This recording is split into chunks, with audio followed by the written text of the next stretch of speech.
সত্যিই কি ডিমের খোসার রং আমাদের কাছে গুরুত্বপূর্ণ? হ্যাঁ, অবশ্যই।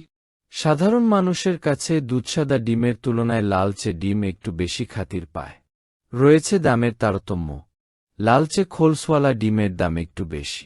যদি আপনাকে জিজ্ঞাসা করা হয় লাল ডিম নাকি সাদা ডিম কোনটি ভালো, আপনার দীর্ঘদিনের অভিজ্ঞতা থেকে হয়তো আপনি উত্তরে বলবেন লাল ডিম খাওয়াই ভালো। কিন্তু সত্যি কি তাই? নিউ ইয়র্কের কর্নেল বিশ্ববিদ্যালয়ের কিছু গবেষক জানিয়েছেন তেমন কোনো ব্যাপার নেই। সাদা ডিম এবং লাল ডিমের মধ্যে পুষ্টিগুণের বিচারে তেমন কোনো পার্থক্য নেই। লাল ডিমে ওমেগা-3 ফ্যাটি অ্যাসিড একটু বেশি রয়েছে, তবে এর পরিমাণ এতটাই নগণ্য যে সেটা না ধরলেই চলে। সেজন্য আপনি নির্দ্বিধায় বলতে পারেন সাদা আর লাল ডিম দুইটাতেই সমান পুষ্টিগুণ রয়েছে।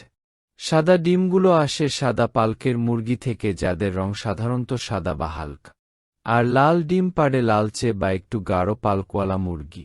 পুষ্টিগুণ না হয় এক, কিন্তু স্বাদও কি এক? এটা নির্ভর করে মুরগির খাদ্যাভ্যাসের উপর। মুরগি নিজে খাবার খায়, কিংবা খামারে মুরগির চাহিদা অনুযায়ী খাবার খাওয়ানো হয়, তাই স্বাদে ভিন্নতা আসে। যদি সাদা পালকের মুরগি এবং গাঢ় রঙের পালকের মুরগিকে একই খাবার খাওয়ানো হয়, তবে স্বাদের খুব একটা পার্থক্য বোঝা যাবে না এবং গুণগত মানেও তেমন হেরফের হবে না। ভিডিওটি ভালো লাগলে সাবস্ক্রাইব করতে ভুলবেন না।